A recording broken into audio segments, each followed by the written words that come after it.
በደርግ የመጨረሻው ዘመን የሰላምና የሽምግልና ሙከራ ካደረጉት መካከል አንዱ እርሶ ነበሩ። እርሶም ብቻ አይደሉም ከእርሶ ጋር ሌሎችም ሰዎች አሉ።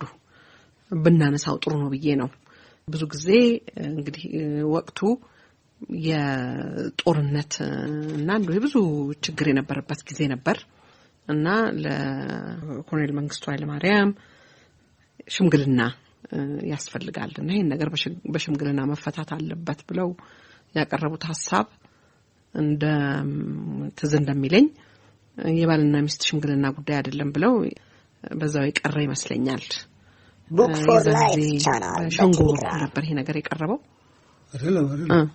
ነገሩ በዚያን ጊዜ በዚያ መተመረት ኢንተርናሽናል ኢትዮጵያን ስታዲስ ኮንፈረንስ እዚህ ኢትዮጵያ ይካሄድ ነበር እና እኔ an Ethiopian Peace Initiative በሚል ጻፍኩና ርዕሱን አዝመዘገብኩ ያን ወረቀት እንደማቀርብ ግን አልሰጣቸውም። ወረቀቱን ለምን የሰጣቸው እንደሆነ ፎር ሹር አይቀበሉትም። እኔም እዛ ኮንፈረንስ ላይ ያንን ማንበብ አልችልም እና ተመዘገብኩ። ርዕሱን ሰጠው። የኮንፈረንሱ ዕለት እኔ ተራ ደረሰ። አልሰጣቸውም እና አባዛ ያሉ ጨቅጭቆኝ ነበር ብዬ ቆይ ሰጣቸዋለሁ ታይፕ ያደረኩ ነው ምን ያልኩ ቆየውና ወጣው። ያንን ወረቀት አነበብኩ። እኔ ሐሳብ ለኔ አዲስ አይደለም። ስለምን ጄኔቫ ላሉ ኢትዮጵያውያን ስብሰባ አድርገው ያንን ሐሳብ ተናግሬያለሁ።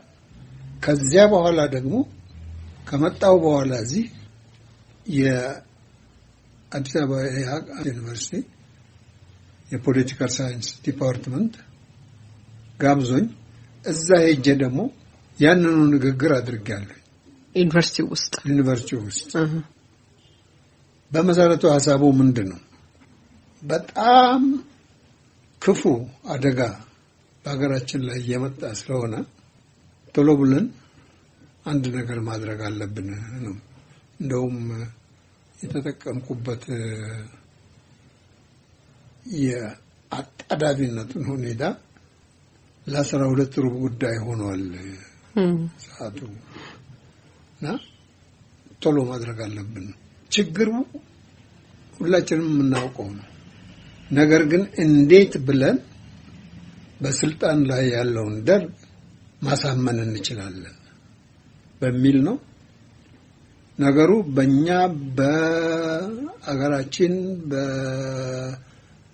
በኢትዮጵያ ሕዝብ የተለመደ እርቅ የሚባል ነገር አለ፣ ይቅር ለእግዚአብሔር የሚባል ነገር አለ።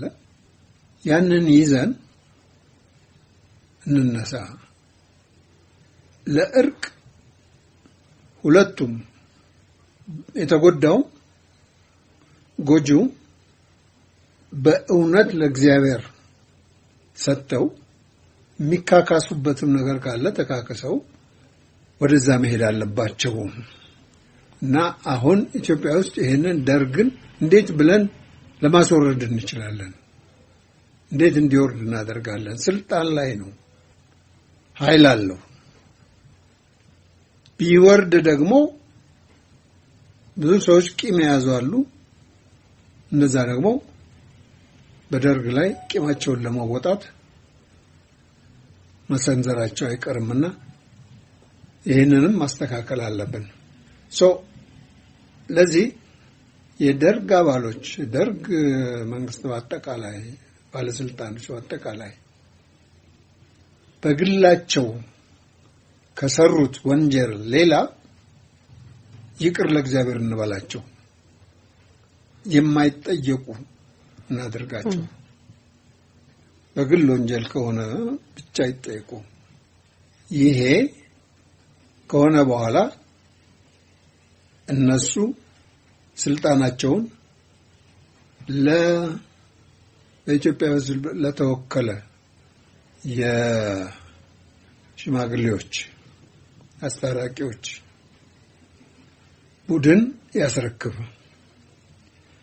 ያ የሽማግሌዎች ቡድን 2 ዓመት ይኖረዋል። ያደራ መንግስት ነው ያልኩት። ያደራ መንግስት 2 ዓመት ይኖረዋል። በ2 ዓመት ውስጥ ህገ መንግስት አርቅቆ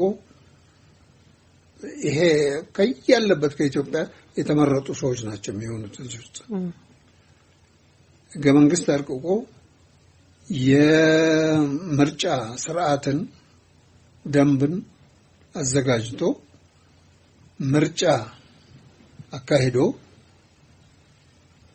መንግስት አስመርጦ ለዛ መንግስት አስረክቦ የሚወጣ ነው። ደግሞ አንድ እንትን አለ መሰረታዊ ነገር እነዚህ በአደራ መንግስት ውስጥ የገቡት ሰዎች በፍጹም ለዚያ መንግስት ሊወዳደሩ ለሚያስረክቡት መንግስት ሊወዳደሩ አይችሉም፣ እዛም ውስጥ ሊገቡ አይችሉም የሚል ነበር። እንግዲህ በተቻለ የወንድ በር ነው ይሄ ያስፈልጋል። የወንድ በር እንስጣቸው በክብር። አዎ እንደዛ አይነት አባባል አለ በሀገራችን። አዎ ሳያፍሩ የሚወጡበት በየ ነበር የሚደንቅ ነው። እዛ የኦፕን ስታዲስ ኢንስቲትዩት ውስጥ ስናገር እንግዲህ እንደነገርኩሽ ለሶስተኛ ጊዜ ነው ሐሳቡን ማቀርበው ጄኔቫ ሳዋ ዩኒቨርሲቲ ውስጥ ኢትዮጵያ ስታዲስ ኮንፈረንስ ኢትዮጵያ ስታዲስ ኮንፈረንስ አዲስ አበባ ዩኒቨርሲቲ እንደገና ግን እዚህ ላይ እንግዲህ ኢንተርናሽናል ኮንፈረንስ ነው። ብዙ ከውጭ ሀገር የመጡ ሰዎች ነበሩ። እዛ ስብሰባው ላይ ሲያዳምጡኝ ርጭ ብሎ ነው ሰው ሁሉ ደንግጧል።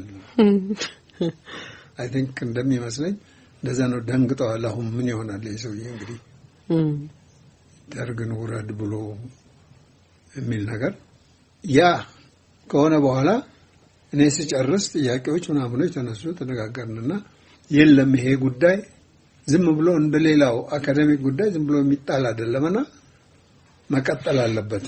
ኮሚቴ አቋቁመን እንዴት አድርገን ይሄንን ሐሳብ እርሱ እንደምናደርገው መነጋገርና መወሰን አለብን ተባለ። እሺ ተባለ። ኮሚቴ ተመረጡ። 11 ሰዎች ተመረጡ። ከዛው ከዩኒቨርሲቲው ከዛው ኮንፈረንስ ላይ ከ11 ሰዎች አንድ ሶስቱ ማቄን ጨርቄን ሲሉ ነገሩ አላማራቸውም ተውት። ግን 9ኙ መጡ ተመረጡ። ዚኔ ቤት እየተሰበሰብን ለብዙ ጊዜ ይስሐቅ ክፍሌ፣ ታየ ወልደ ሰማያት እና አንድ ሁለት የፖለቲካል ሳይንስ ዲፓርትመንት አስተማሪዎች ነበሩ። ኮሚቴ ውስጥ የተመረጠች አንድ ሴት ብቻ ነበረች። እየተገናኘን የመጨረሻውን ረቂቅ ለኮሎኔል መንግስቱ ኃይለማርያም የሚላከውን ረቂቅ አወጣን፣ ተጻፈ። ያን ጊዜ ኮምፒውተሩን ጋር አልደረስንም። በእጄ እኔው ነኝ የጻፍኩት በእጅ ጽሁፍ ለምስጢር ስንል ያንን ጨርሰን እንስጥ እንግዲህ ለመንግስቱ ኃይለማርያም የሚባልበት ደረጃ ላይ ሲደርስ ሁላችንም ሄደን እንስጥ የሚባል ነገር መጣ። አይ የማይቂል ነገር ይሆናል፣ ሁላችንም አንድ ላይ እንደው ዝም ብለን እሳት ውስጥ እንገባለን ነው አንድ ባንድ ብናደርገው ይሻላል። እኔ ልሂድ ብቻዬን እና ልስጥ ደብዳቤውን። ከዛ በኋላ ከተመለስኩ ካልተመለስኩ ደግሞ እናንተ ጠይቁ ወይም ደግሞ ሌላ ኮፒ ይዛችሁ ሂዱ። እንደዚህ ተባባልንና በዚህ ተስማማን። ግን አንድ በጣም ኃይለኛ መታወቂያ ይመስለኛል ዶክተር ፍስሐ ናቸው። ፍስሐ ለመስቀል እኔ ሄዳለሁ አለ እና መጣ ቤት ያንለት። አትሄድም ከኔ ጋር አልኩት። ግን ኮምፕሮማይዝ ከሱም ጋር ደረስ። ምናደርገው እንደው እኔ በመኪና እሄዳለሁ ብቻዬን፣ አንተ ተከተለኝ በመኪና እና ስላሴ ውጣና ስላሴ አፋፉ ላይ ቆመ ወደ ደርግ ጽሕፈት ቤት ወደታች እያየ ቆይ እኔ ገብቼ ያን ጊዜ እንዳሁኑ ክልክል አልነበረም ዝም ብሎ በመኪና መግባት ይቻላል ገባው ወረቀቱን ይዤ ወጣው አንድ ወታደር አገኘሁና እሱ ሲጠይቀኝ እኔ ለመንግስቱ ኃይለ ማርያም ደብዳቤ ያለኝ ለጽሕፈት ቤቱም ደውዬ እናንቀበላለን ብለውኛል አለ ደወለና ከዛ ነገራቸው ሰው ላኩ ደብዳቤውን ተቀበሉ እኔ ተመልሼ ወደ ቤቴ እንደስ መጣ ፍስሐ ከኋላዬ እየተከተለኝ መጣ እዚህና ተገናኘን በዚህ አለቀ እንግዲህ ወቅቱ ጦርነቱ በጣም እየተፋፋመ የመጣበት ጊዜ ነው አብዛኛው የኢትዮጵያ ክፍል በኢህአዴግ ሰራዊት ቁጥጥር ስር የነበረበት ጊዜ ነው ይሄ እና ሰው ሁሉ በስጋት ላይ የነበረበት ነው እንደው እንትኑ ለማስያዝ ብዬ ነው እንደዚህ ነበርና እንግዲህ ያንን ምን አደረግ ይሄን ማን ይፈርም እንጃን እኔ ምን አልኩኝ መልስ አልተሰጣችሁም ከዛ በኋላ ያ ደብዳቤ በቃዛው ቀረ እንደመሰለኝ እኛስ ሁላችንም እንፈርም እንደውም ጭራሽ እናስፋውና ሌሎች ሰዎች መጥተው ይፈርሙ እዚህ ደርግ ይውረድ የሚለው ደብዳቤ ላይ ብለን ስናስብ እንግዲህ አሁን ስም ለጠራ ነው ደግሞ ታሪክ ነው ምን ነገር አለበት ሽማግሌዎች ሰዎች ፈለግን ምንም የሚፈሩት የላቸውም በማለት አንዱ ኃይሉ ነበረ ሌላኛውም ያኛው ኃይሉ ነበረ ኃይሉ ሻውል ከዛ ሽማግሌዎች ደግሞ ወሎየው ማናቸው ቀኝ አዝማች ናቸው ግራ አዝማች አመዴ እሳቸው ሌላ ደግሞ ሽማግሌ እንግዲህ እድላቸው ሆነና ስማቸው ጠፋኝ ግን መታወቅ ያለባቸው ናቸው ለነዚህ ሐሳቡን አስረዳሁና እንዲፈርሙ ጠየቅኳቸው የሚያሳዝን ነው ውጤቱ ሐላራያ መጣ ፈረመ ኃይሉ ሻውል መጣ ፈረመ ነገር ግን እነዛ ሽማግሌዎቹ ፈሩ እናደርገውም አሉ ያን ወረቀት አስገባን እንግዲህ እኛው ራሳችን ፈርመን ፈርመን ሰጠን ጉባኤው ውስጥ የነሱ ጉባኤ ሸንጎ የብሔራዊ ሸንጎ ውስጥ አንዳንድ ሰዎች አነሱት ጉዳዩን እና እንነጋገርበት ያሉ ሰዎች ነበሩ እንደሰማሁት እርግጠኛ ነኝ አልነበርኩም እዛ ውስጥ አንዱ የኋላሸት ኮማንደር የኋላሸት ይባል የደርግ አባል ነበረ የኋላሸት ግርማ ናቸው መሰለኝ እንደዛ እንደሱ ነበረ በኋላ ኃይሉም ነሳው መንግስቱ ኃይለማርያም ተናደደና ነገሩ በጭራሽ ተበላሸ እንዳልሽ የባልና ሚስት ነገር አይደለም ይሄ አለ ጥሩ ድል አመለጠው አሁን ዚምባብዌ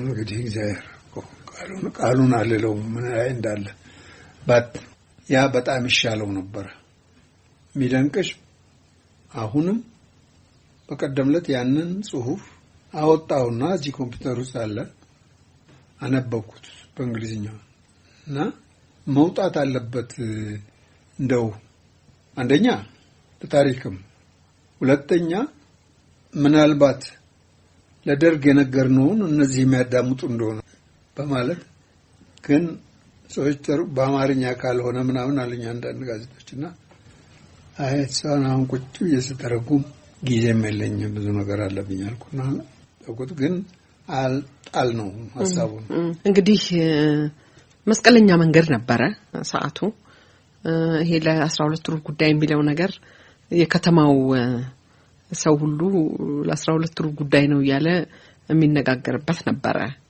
እውነቱን ነው። የመንግስት ለውጥ በጣም እየተፋፋመ የመጣበት ወቅት ነበር እና በዛ ጊዜ ይበጃል ብላችሁ ያላችሁትን ነገር ማቅረባችሁ መነሳት አለበት ብዬ ነው ከርሶ ታሪክ ጋር ፕሮፌሰር ይሄን የጠየቅኩት።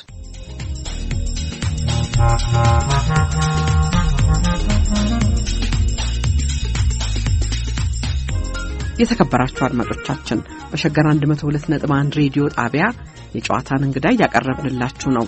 የዛሬ እንግዳችን ፕሮፌሰር መስፍን ወልደማርያም ናቸው።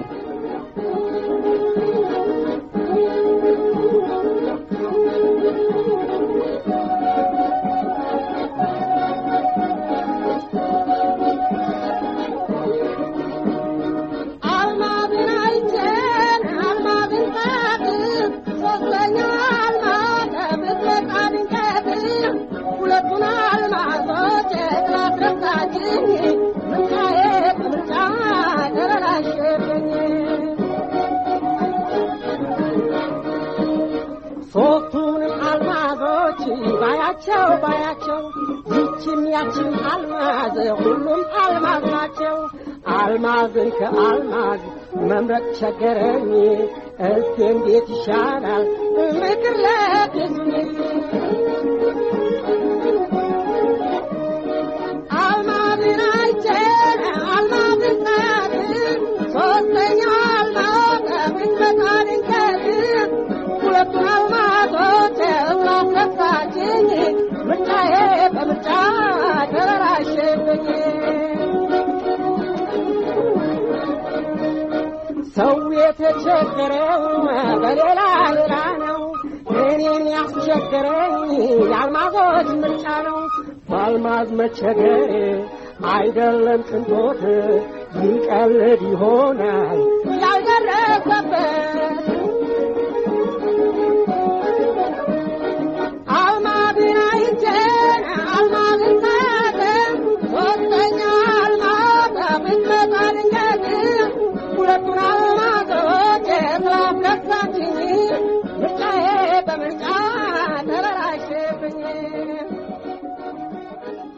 ከዚህ በኋላ እርሶ ረጅም ቃለ መጠይቅ ነበሩት ከሬዲዮና ቴሌቪዥን።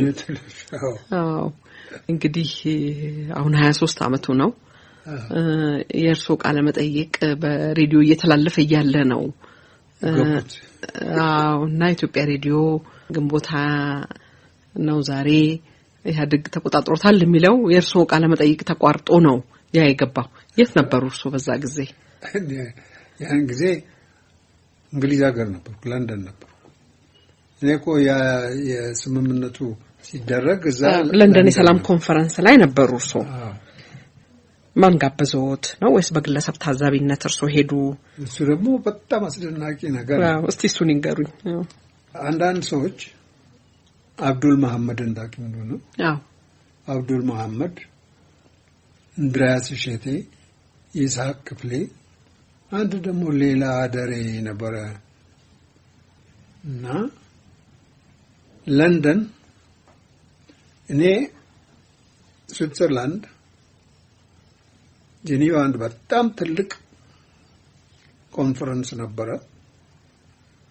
በጣም ትልቅ ኮንፈረንስ፣ ኢንተርናሽናል ኮንፈረንስ። እዛ ጋብዘውኝ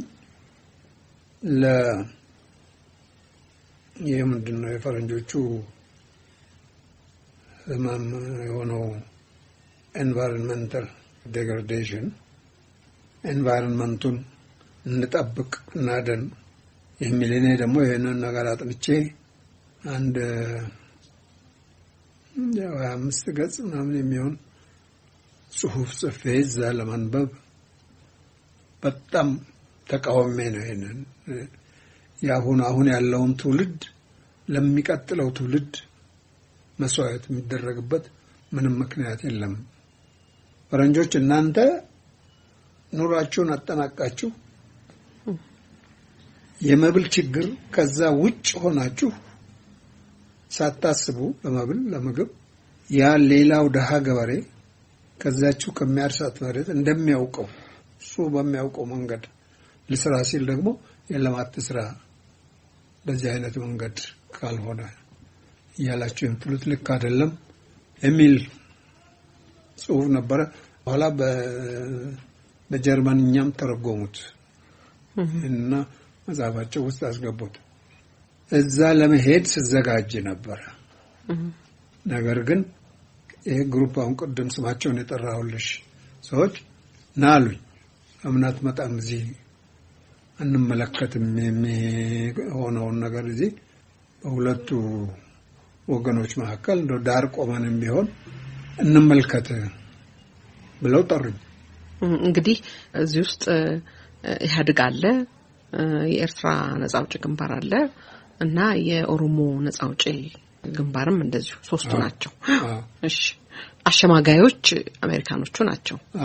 እሺ እሱ ኮን ነው ዋናው ይረጋው ነበር። በወቅቱ የአፍሪካ አህጉር አፍሪካን አፌርስ አንደር ሴክሬታሪ ነበሩ መሰለኝ ነው። የአፍሪካን አሲስታንት ሴክሬታሪ ነው የሚባለው። አሲስታንት ሴክሬታሪ ኦር አፍሪካን አፌርስ በራሴ ነው የሄድኩት። መጀመሪያ አብዱል ከፍላለሁ ብሎኝ ነበር የአውሮፕላን ቲኬቱን ዋጋ እና ሄድኩኝ ነው በራሴ ዋጋ። በመጨረሻ እሱም ሳይከፍለኝ ቀረ። አንድ ሁለት ጊዜ እንዴት አልኩት። አብዱል የሚቻል ሰው አይደለም። በጣም ጥሩ ሰው የሆነ ጎበዝ ነው በብዙ መንገድ። ሄድኩኝ እዛ በኮንፈረንሱ ጊዜ እኛም የተከታተል ኮንፈረንሱን።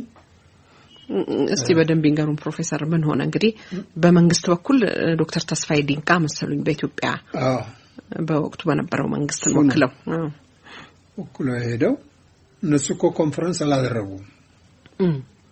ተስፋዬ ዲንቃ ወያኔን ያገናኛል እንትናቸር ማን ሆኖ ኮን ተስፋዬ ኢሳያስን ሻዕቢያን ያገናኛል ያው ጀርመን ሆኖ እንጂ እነዚህ ሁሉ አንድ ላይ ተሰብስበው ኮንፈረንስ አልተደረገም። እኛ ደግሞ እዛ ቁጭ ብለን እንግዲህ ምን ይሆናል ብለን የተሰበሰብን አንድ ቦታ የተሰበሰብን እየተነጋገርን የኛ መኖር ምንም አሁን ሳስበው ምንም ፋይዳ አልነበረም። ለማወቅ ከዳር ሆኖ ለማወቅ ለመረዳት ነበረ። ግን አብዱል መቼም የፈለገውን ቦታ መግባት ይችላል። በጣም ጎበዝ ነው። ከኢሳያስ አፈወርቂ ጋር አገናኘን፣ ከመለስ ዜናዊ ጋር አገናኘን፣ ከነ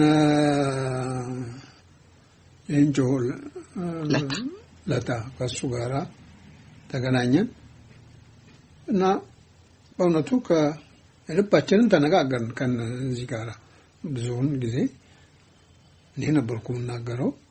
እነዚህ ኢሳያስ አፈወርቂንም ያን ጊዜ ነው በደንብ ያወቅኩት ለመጀመሪያ ጊዜ። ከዛ በኋላ አዲስ አበባ ሲመጣ ደግሞ አገኘሁት እና ከዚህ በቀር አወቅናቸው አነጋግረናቸው እንጂ በምንም አይነት መንገድ ሐሳባቸውን አላስለወጥናቸውም። ምንም አላልናቸው። ደግሞ ያልነበረም እንትናችን ብዙ ጊዜ የዚህ ለንደኑን ኮንፈረንስ እንደተካሄደ ተደርጎ ይነገራል። እንግዲህ በአብዛኛዎቻችን ዕውቀት ያ ነው እንግዲህ ኮንፈረንስ እንደተካሄደ ነው። ግን ወዲያውኑ ነገሩ ከመሆኑ በፊት እዚህ ጀነራል ተስፋዬ ጦሩን በተኑት እና እንግዲህ አቶ ተስፋዬ ዲንቃም የሚያነሱት ይሄን ይመስለኛል። ምን ይዘን ነው የምንነጋገረው? በርግጥ ከተናገሩት አልሰማሁኝም፣ ግን አጠቃላይ የሆነው እንግዲህ መረጃ ይሄንን ነው የሚያሳየው። አንዴ ጦሩ ከተበተነ በኋላና የኢህአዴግ ሰራዊት አዲስ አበባን ከተቆጣጠረ በኋላ የምንደራደርበትም ሆነ የምንነጋገርበት ምንም መንገድ አልነበረም እና ያ ገና ከመነሻው ከሽፏል ነው። በአንድ በኩል ደግሞ ፕሮፌሰር አዲስ አበባ ውስጥ የሰላም ጉባኤውን ለማካሄድና የሽግግር መንግስቱን ለመመስረት መሰረት እዛ ተጥሏል የሚል ነገርም አለ እና እስቲ እነዚህ ሁለቱን እንትን ቢሉልኝ።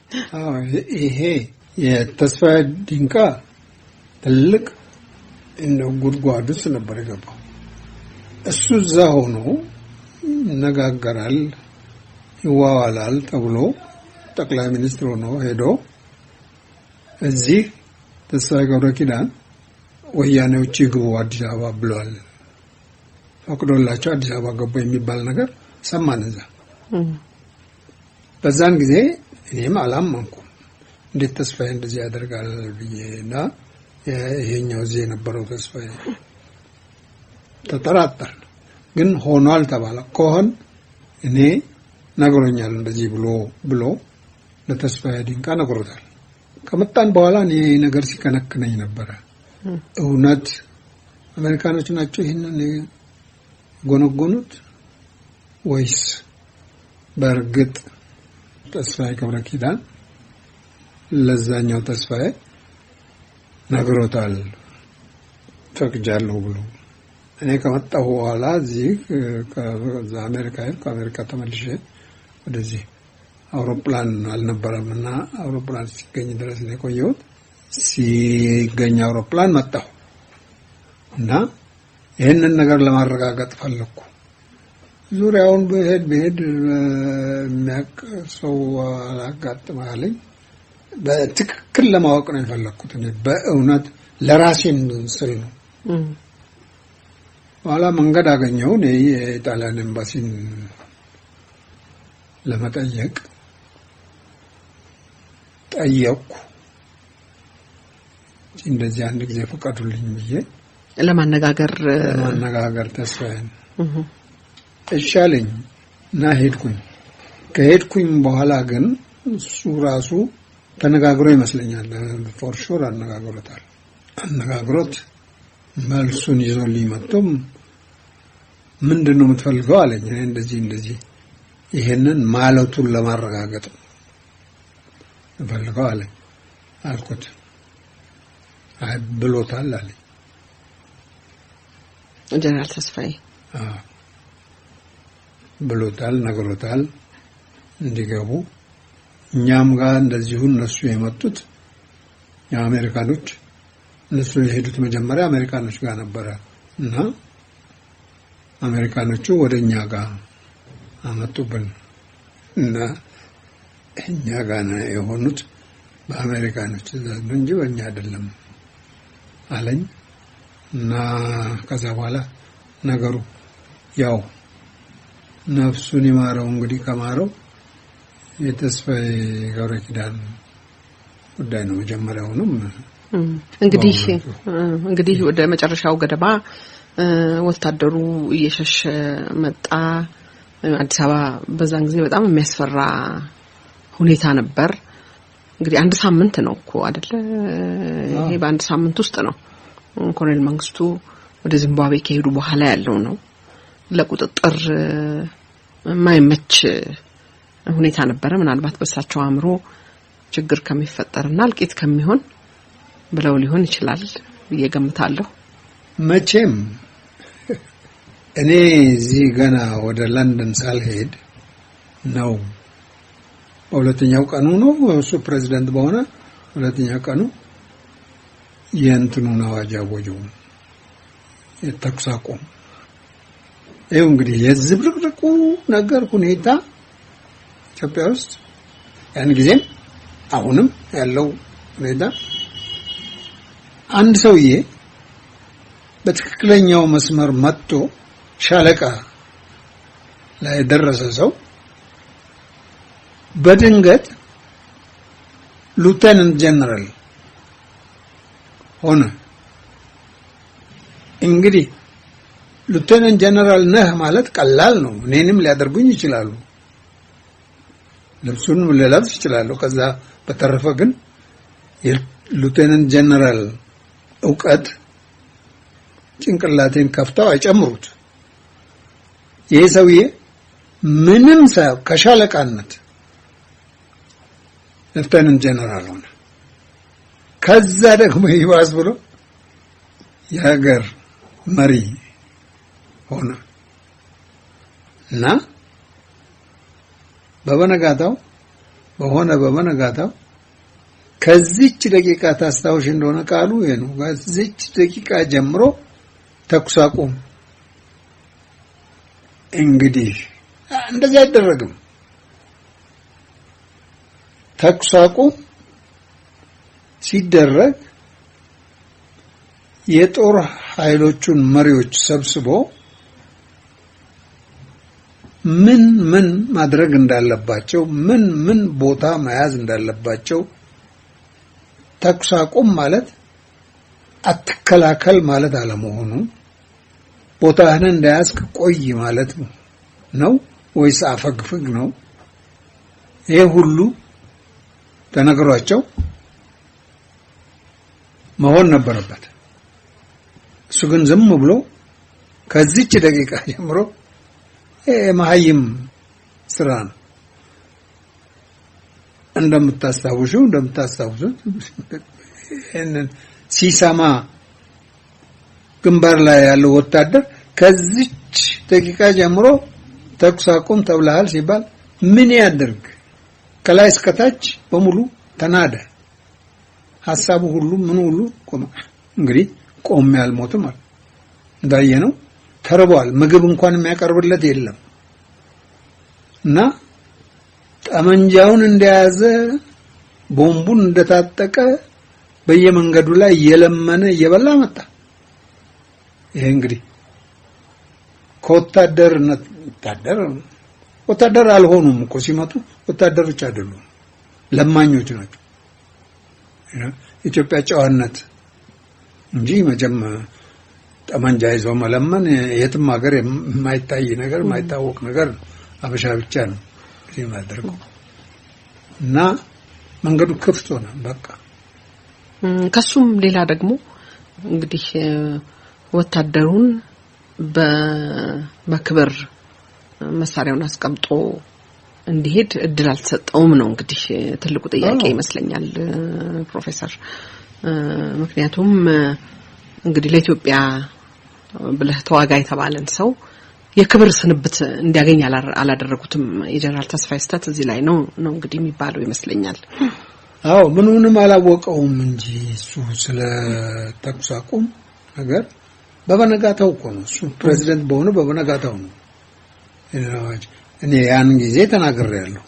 እኔ ለእንትና ነው የነገርኩት። እንግዲህ እሱም የሞተ ምስክር አይሆንም መቼም። ተስፋዬ ወልደ ስላሴ ስልክ ደውዬ ነግሬዋለሁ። ልክ አይደለም የተሰራው ይሄ ሰውዬ እንደው እንከፍነው ነው ያልኩት መሰለኝ። አሁን እንደዚህ እንከፍነው ነው እንዲህ አይነት ነገር እንዴት ያደርጋል? እንግዲህ ፕሮፌሰር አሁን እርስዎ ለንደን ላይ የቀድሞውን ጠቅላይ ሚኒስትር አቶ መለስ ዜናዊን አግኝተዋል። የኤርትራን ፕሬዝዳንት አቶ ኢሳያስን አግኝተዋል። እንደው የትውቅና እንዲሁ ሀሳብ የመለዋወጥ ንግግር ነው ወይንስ ሊሆን ይገባዋል የሚሉትን ነገር ያኔ ተነጋግራችሁ ነበር? ሀሳባችን በዛው በኢትዮጵያ ላይ ተነጋገር ነው። እንግዲህ እንደሚመስለኝ እንደው ትንሽም ኢሳያስ አፈወርቂን እንደው ከተገንጣይነቱ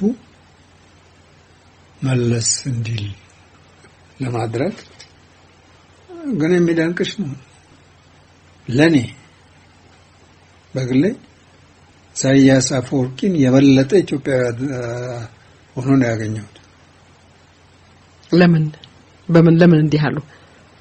ብዙ ነገር ስንነጋገር እንደው ለምሳሌ አንድ ነገር ልንገርሽ። ጽፌዋለሁ ይሄን ነገር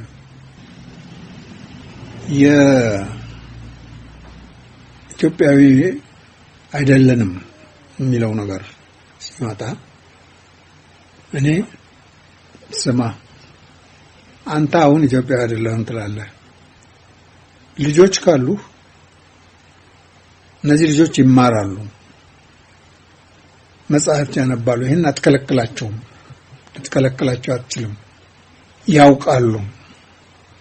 ያንተ አባት፣ ያንተ አያት፣ ያንተ ቅድመ አያት የት እንደሞተ ለምን እንደሞተ ይማራሉ።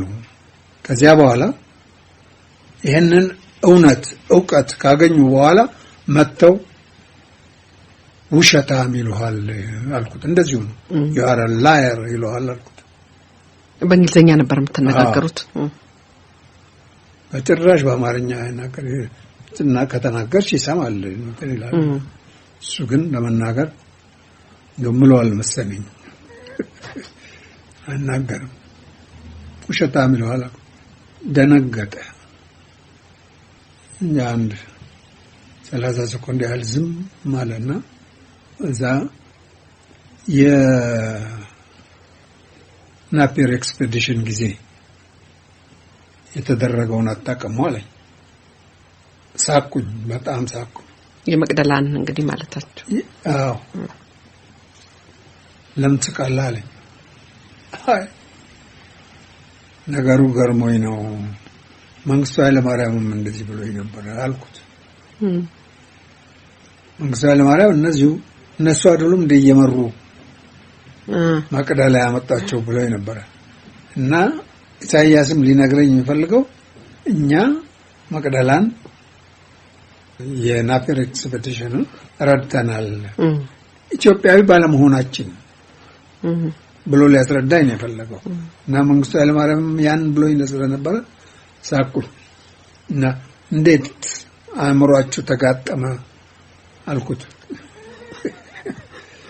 እና ኤርትራ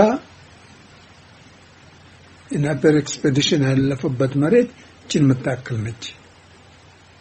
ከዛ ደግሞ ትግራይ ትንሽ ደግሞ መሬት አለ። ከዛ ብዙ ወረይመኑ የአማርኛ ተናጋሪ ሀገር እዛ ነው የገቡት። ሁሉም ጋር ነው አልፎ የመጡት ስለው ተናደደ። ስንነጋገር ሁሉን እንዴት የሚባል ነገር በፍጹም የማያሳየው ሰውዬ ያን ጊዜ በጣም ተናደደና እንደው አምልጦት የወጣ ይመስለኛል። ነው ኢትዮጵያውያን እንደዚህ አያደርጉም ማለት ኦሆ ኢትዮጵያዊነት እዛ ተተማለች ውስጥ አልኩኝና አይ ግድ የለም እሱን ወደፊት የታሪክ ሰዎች ያጥኑት ለእናንተ በዚህ እንጣላም አልኩትና ነገሩን አባረድኩት። በጣም ተናደደ። እንዴት ኢትዮጵያውያን እንደዚህ አይነት ነገር ያደርጋሉ ብለህ ትላለህ።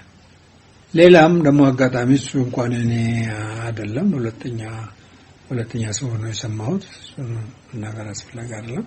እንደዚሁ ኢትዮጵያዊነቱን ሶማሊያ ኢትዮጵያን የወረረች ጊዜ በጣም ተናዶ እንደነበረ ሰምቻለሁ። ሰው አካባቢ እና ሰውየው ያለው ውስጥ አፍኖ ቀብሮ ይዟት ነው እንጂ አለው